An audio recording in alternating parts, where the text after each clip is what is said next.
ఆ వినయము రాకుండా నాకు చాలా తెలుసని అహంకారం వచ్చిందనుకోండి చదువుకున్న కొద్ది విషయాల వల్ల, అంతకన్నా పతనమైపోవడానికి వ్యవస్థ ఇంకొకటి ఉండదు.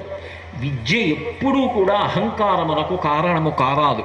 అందుకే విద్యచే భూషితుండై వెలయుచున్న తొడరి వర్జింపదగుమీ దుర్జనుండు చారు మాణిక్య భూషిత శస్త మస్తకంబగు పన్నకంబు వర్జనీయంబు కాదే. ఎంత బాగా చదువుకున్నవాడైనా అహంకారం తలకెక్కిపోయిందనుకోండి, వాడి జోలికి వెళ్ళకూడదు. ఎందుచేత అంటే చారు మాణిక్య భూషిత శస్త మస్తకంబగు పన్నకంబు, ఎంత దాని పడగల మీద మాణిక్యాలున్నా, ఎంత గొప్పదైనా నాగుపాం పడగ విప్పి ఆడుతుంటే ఎవడైనా దగ్గరికి పెడతాడా? చదువుకున్న చదువు తన అభ్యున్నతి కొరకు 10 మంది అభ్యున్నతి కొరకు పనికి రాకుండా, తాను చదువుకున్న చదువు తన అహంకారానికి పనికొస్తే అంతకన్నా భయంకరమైనటువంటి స్థితి ఇంకొకటి ఉండదు. హనుమ జీవితాన్ని మీరు పరిశీలించండి. వారికి ప్రారంభంలో హనుమ యొక్క అవతార ప్రారంభమునందే అసలు ఒక ప్రత్యేకమైన కారణానికి ఇంద్రుడు వజ్రాయుధం పెట్టి కొట్టినప్పుడు ఆయన యొక్క హనువులు దెబ్బతిని కింద పడిపోతే, హనువు విరిగిపోతే, ఎడమ దవడ విరిగిపోయింది కాబట్టి హనుమ అని పిలవాలని ఇంద్రుడే కోరుకున్నాడు. హనుమకు ఇచ్చినటువంటి వరములు చాలా విచిత్రంగా ఉంటాయి. ఎందుచేత అంటే ఇంద్రుడు తన మెడలో ఉన్నటువంటి మాల పైకెత్తి చూపించి, ఇక పైన నా వజ్రాయుధం ఈయనని ఏమీ చెయ్యదు అన్నాడు. యమధర్మరాజు గారు లేచి, నా యమ పాశము కానీ యమ దండము కానీ ఇతనిని బాధించదు, ఇతనికి రోగము రాదు, ఇతనికి అలసట ఉండదు, ఇతనికి నిస్సత్తువ కలగదు అని వరమిచ్చాడు. వృద్ధాప్యం ఉండదు. ఇక వరుణుడు ఇతనికి నీటి యందు ఏ ప్రమాదము ఉండదు. ఎంత లోతైన నీటిలో పడిపోయినా వరుణ పాశముల చేత కానీ ఇతను బాధింపబడడు. అలాగే పరమశివుడు వరమిచ్చాడు, నాకు సంబంధించినటువంటి ఏ అస్త్రము చేత కూడా ఈయన చెనకబడడు, నా అస్త్రములు ఏవీ బాధింపవన్నాడు. విశ్వకర్మ వచ్చి వరమిచ్చాడు, ఇతను చిరంజీవి అవుతాడు, నా చేత నిర్మింపబడినటువంటి ఏ అస్త్రశస్త్రములు కూడా ఈయనని బాధింపలేవన్నాడు.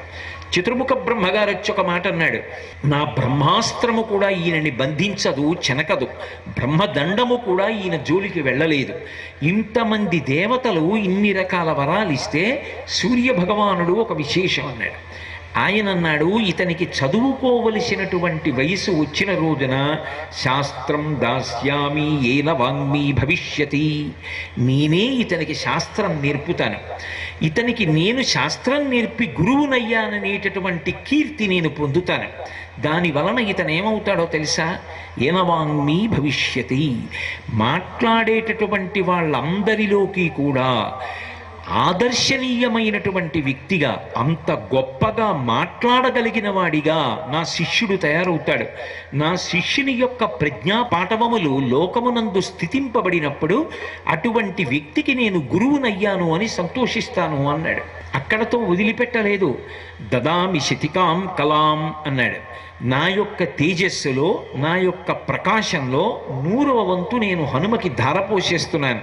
అందుచేతనే నా తేజస్సులో 100వ వంతు చేత ఆయన ప్రకాశిస్తూ ఉంటాడు అన్నారు. ఇప్పుడు ఇంత బలం, ఇంత తేజస్సు, ఇంత బుద్ధి ఉన్నవాడు లోకంలో ఉండడు. కానీ చిన్నతనంలో తెలిసి తెలియక అల్లరి చేసి మునులను బాధిస్తుంటే, ఇప్పుడే ఈ పిల్లవాడికి ఇంత బలం అవసరం లేదని శేపురేనం మునిశ్రేష్ఠ, ఆయనకి మునిశ్రేష్ఠులు శాపం ఇచ్చారు. ఎందుకని అంటే, ఇప్పుడు ఇందుకు ఈ బలం భవిష్యత్తులో ఒకానొకప్పుడు ఈయనని కీర్తించినప్పుడు ఈయనకి శాప విమోచనమై అవసరమైనప్పుడు ఈయన బలం ఈయనకి జ్ఞాపకానికి వస్తుంది. అంటే అస్తమానం కాదు. కిష్కింధకాండలో జాంబవంతుడు ఆయన్ని స్తోత్రం చేసినప్పుడు ఆయనకి శాప విమోచనం అయిపోయింది. ఇప్పుడు మనమేం జ్ఞాపకం చేయక్కర్లేదు ఆయన బలాన్ని. కాబట్టి వాళ్ళు ఒక శాపవాక్కు విడిచిపెట్టారు.